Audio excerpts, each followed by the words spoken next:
महाराष्ट्र में बारिश का कहर, अब तक 99 लोगों की मौत, एनडीआरएफ की 14 टीमें तैनात। महाराष्ट्र में भारी बारिश से हालात बदतर है। बारिश से बिगड़ते हालात से निपटने के लिए कुल 14 एनडीआरएफ की टीमों और एसडीआरएफ की 6 टीमों को तैनात किया गया है। राज्य में अब तक बारिश के चलते कुल 99 लोगों की मौत हुई है। वहीं 7,963 लोगों को सुरक्षित जगह पर शिफ्ट किया गया है।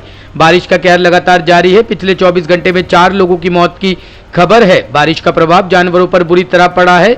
अब तक 181 जानवरों की मौत हुई है। इसी बीच मौसम विभाग ने आज मुंबई, ठाणे, रत्नागिरी, सिंधुदुर्ग, रायगढ़, नासिक, कोल्हापुर, अकोला, नागपुर में येलो अलर्ट जारी किया है। वहीं पालघर जिले में भारी बारिश का ऑरेंज अलर्ट किया गया है। राज्य में बाढ़ के चलते 249 गांव प्रभावित हुए हैं। भारी बारिश से वर्धा नदी उफान पर है। इस कारण महाराष्ट्र और तेलंगाना को जोड़ने वाली सड़क तालाब बन गई है। वहीं सीएम शिंदे बाढ़ग्रस्त इलाकों पर लगातार निगरानी बनाए हुए हैं। दिल्ली के अलीपुर इलाके में निर्माणाधीन गोदाम की दीवार गिरी, 6 लोगों की मौत, सीएम केजरीवाल ने जताया दुख। राजधानी दिल्ली के अलीपुर इलाके के बकोली गांव में आज अचानक एक निर्माणाधीन गोदाम की दीवार ढह गई। जानकारी के अनुसार इस दीवार के नीचे कई लोग दबे हुए हैं। अभी तक 6 लोगों को रेस्क्यू कर इलाज के लिए अस्पताल भेजा गया है। इस हादसे में 6 लोगों की मौत हो गई है, जबकि कई लोगों के दबे होने की आशंका है। वहीं दिल्ली पुलिस से मिली जानकारी के अनुसार अलीपुर में एक दीवार ढह गई। हादसे के बाद मौके से करीब 10 लोगों को रेस्क्यू किया गया है, जिसमें 6 लोगों की मौत हो गई। घायलों को इलाज के लिए अस्पताल भेजा गया है। हादसे की सूचना मिलते ही मौके पर पुलिस व दमकल विभाग के कर्मचारी पहुंचे हैं। घटनास्थल पर रेस्क्यू ऑपरेशन चलाया जा रहा है। मौके पर एनडीआरएफ की टीम भी पहुंची है। क्रेन व बुलडोजर की मदद से बचाव कार्य जारी है। बताया जा रहा है कि गोदाम नरेला के विधायक शरद चौहान के करीबी का है। आगे दिखाओ। हाँ ठीक है। रोल क्या कुछ मामला है, क्या हादसा हुआ है और आपने पहले भी शिकायत की थी इसको? मैं 2021 से शिकायत देता आ रहा हूँ इसी गोदाम के लिए। और भी गांव में इधर क्या नाम बकोली में, अलीपुर में, बूढ़पुर में जगह जगह बनने लग रहे हैं। बहुत बड़े बड़े गोदाम हैं और सारे एग्रीकल्चर में है। लिखित में शिकायत देने के बावजूद भी, डीएम और एसडीएम को शिकायत देने के बावजूद भी कोई कार्रवाई नहीं हुई और उसका ये हादसा हो गया। उसकी आप ये देख लो, इस चीज़ का जिम्मेवार कौन है? ये बेचारे गरीब आदमी मरे हैं, 2, 4, 5, 6 जितने भी 17-18 जितने भी घायल हुए हैं। कमाने वाले शायद उनके घर में एक ही होंगे।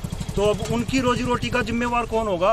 वो तो भूखे एक इंसान नहीं मरा है। ये अब अंदाजा लगा लो कि एक इंसान के साथ कितने परिवार मरे होंगे। 6-7 तो मरे हैं कम से कम। 17-18 निकाल के भी लेके गए ये, लेकिन इन लोगों के कानों पे कोई जू नहीं रही। अच्छा बताया ये भी जा रहा है पहले लिखित में शिकायत, खसरा नंबर समेत, ठीक है, डीएम और एसडीएम साहब को, लेकिन कोई कार्रवाई नहीं की उन लोगों ने। इससे ये प्रतीत होता है शायद मिली भगत लगती है मुझे। तो आपको लगता है कि ऐसे अधिकारियों के ऊपर कार्रवाई होनी चाहिए? सीधी सी बात ये है।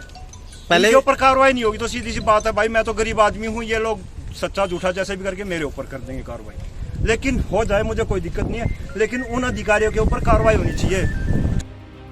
पंजाब पुलिस का नशा विरोधी अभियान, महाराष्ट्र पुलिस के साथ जब्त किए 73 किलो हीरोइन। पंजाब पुलिस और महाराष्ट्र पुलिस ने संयुक्त अभियान चलाकर मुंबई के नाभा शेवा बंदरगाह से 73 किलो हीरोइन बरामद की है। 3 दिनों के भीतर पंजाब पुलिस की सूचना पर 148 किलो हीरोइन बरामद की गई है। पंजाब के डीजीपी गौरव यादव ने बताया कि हीरोइन बरामदगी में महाराष्ट्र पुलिस की भी मदद ली गई। पंजाब पुलिस ने इससे पहले गुजरात पुलिस की मदद से मुद्रा पोर्ट पर 75 किलो हीरोइन बरामद की थी। डीजीपी गौरव यादव ने बताया कि हीरोइन पंजाब से गुजरात आनी थी, फिर इसे पंजाब के रास्ते आगे भेजा जाना था। ड्रग्स के खिलाफ अपनी मुहिम जारी रखते हुए आज पंजाब पुलिस ने एक होर वड्डी सफलता प्राप्त की है। In a joint operation with Maharashtra police 73 kgs of heroin has been recovered in Nava Sheva port. ਇਹ ਆਪਰੇਸ਼ਨ ਪੰਜਾਬ ਪੁਲਿਸ ਦੀ ਇਨਫੋਰਮੇਸ਼ਨ ਤੇ ਇੱਥੋਂ ਸਟੇਟ ਸਪੈਸ਼ਲ ਆਪਰੇਸ਼ਨ ਸੈੱਲ ਦੀ ਟੀਮ ਮਹਾਰਾਸ਼ਟਰ ਗਈ with the full cooperation of central agencies and Maharashtra police 73 kg heroin the recovery ਹੋਈ ਹੈ। Operation ਅੱਗੇ continue ਕਰ ਰਿਹਾ ਹੈ। ਇਹਦੇ ਫਾਰਵਰਡ ਤੇ ਬੈਕਵਰਡ ਲਿੰਕੇजेस ਐਕਸਪਲੋਰ ਕੀਤੇ ਜਾ ਰਹੇ ਹਨ ਤੇ the war against drugs would continue. OP Rajbhar ने एनडीए प्रत्याशी द्रौपदी मुर्मू के समर्थन का किया ऐलान, बोले अखिलेश को हमारी जरूरत नहीं। एसबीएसपी के राष्ट्रीय अध्यक्ष ओम प्रकाश राजभर ने राष्ट्रपति चुनाव के लिए एनडीए प्रत्याशी द्रौपदी मुर्मू को समर्थन देने का ऐलान किया है। उन्होंने समाजवादी पार्टी के अध्यक्ष अखिलेश यादव पर प्रहार करते हुए कहा कि सपा नेता को हमारी जरूरत नहीं है। ओपी राजभर के इस बयान से सपा गठबंधन में टूट की चर्चाएं दोबारा से जोड़ पकड़ गई है।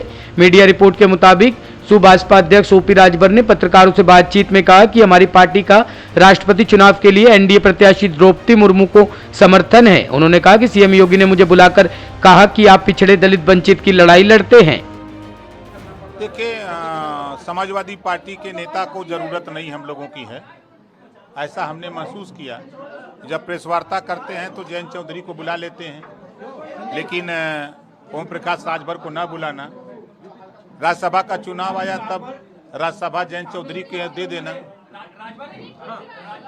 और उसके बाद एमएलसी का चुनाव आया तो हम लोगों को ना पूछना।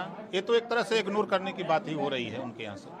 मिलने का समय भी मांगा जा रहा था, जिसके बाद अब देखिए, अब हम लोग जो राष्ट्रपति का चुनाव है, इस चुनाव में हम लोग द्रौपदी मुर्मू का समर्थन माननीय मुख्यमंत्री योगी आदित्यनाथ जी के अपील पर और माननीय गृह मंत्री माननीय अमित शाह जी। अब गृह मंत्री से बात हो गई है, तो क्या फिर से दोबारा बीजेपी में भी शामिल होने की आशंकाएं? ऐसी कोई बात नहीं है, ऐसी कोई सिर्फ वोट की बात हुई, सिर्फ गृह मंत्री से बात हुई तो फिर बीजेपी वोट सिर्फ वोट को लेकर के बात हुई। फॉर्च्यूनर को लेकर जो विवाद खड़ा हुआ, उस पे मैं फॉर्च्यूनर से नहीं चलता हूं, मैं इनोवा से चलता हूं। मेरे पास 2 इनोवा है और मेरे पास कोई फॉर्च्यूनर नहीं, मैं कभी फॉर्च्यूनर से चला हूं। S-400 मिसाइल सिस्टम की खरीद पर अमेरिका को था एतराज, अब बिल पास कर दी भारत को राहत। अमेरिका की प्रतिनिधि सभा ने भारत को रूस से S-400 मिसाइल रक्षा प्रणाली खरीदने के लिए CAATS प्रतिबंधों से खास छूट दिलाने वाले एक संशोधित विधेयक को पारित कर दिया है। भारतीय अमेरिकी सांसद रॉ खन्ना द्वारा पेश किए गए संशोधित विधेयक में अमेरिका के राष्ट्रपति जो बाइडेन के प्रशासन से भारत को चीन जैसे आक्रामक रूप वाले देश को रोकने में मदद करने के लिए CAATS से छूट दिलाने के लिए अपने अधिकार का इस्तेमाल करने का अनुरोध किया गया है। राष्ट्रीय रक्षा प्राधिकरण कानून पर सदन में चर्चा के दौरान ध्वनि मत से यह संशोधित विधेयक पारित कर दिया गया। खन्ना ने कहा कि अमेरिका को चीन के बढ़ते आक्रामक रूप के मद्देनजर भारत के साथ खड़ा होना चाहिए। भारत कॉकस के उपाध्यक्ष के तौर पर मैं हमारे देशों के बीच भागीदारी को मजबूत करने और ये सुनिश्चित करने पर काम कर रहा हूं कि भारतीय चीन सीमा पर भारत अपनी रक्षा कर सके। Thank you, Madam Speaker.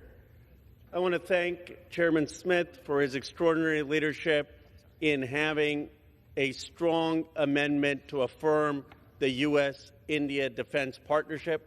I want to thank Ranking Member Rogers for making this amendment truly bipartisan. There is no relationship of greater significance to the United States' strategic interests than the U.S.-India partnership. It is necessary to affirm democracies. It is necessary to stop China's border aggression. It's necessary for us to lead in critical technologies. This gives a sense that while we're building this relationship, we should not be sanctioning India under CAATSA, and it also will help facilitate the India getting more of their defense from the United States and not Russia. I just want to thank again Chairman Smith for his leadership and making sure that this is bipartisan. And I want to thank Kate Gold for her work on our staff and the HASC staff on this and all the other amendments. Thank you. I yield back to the...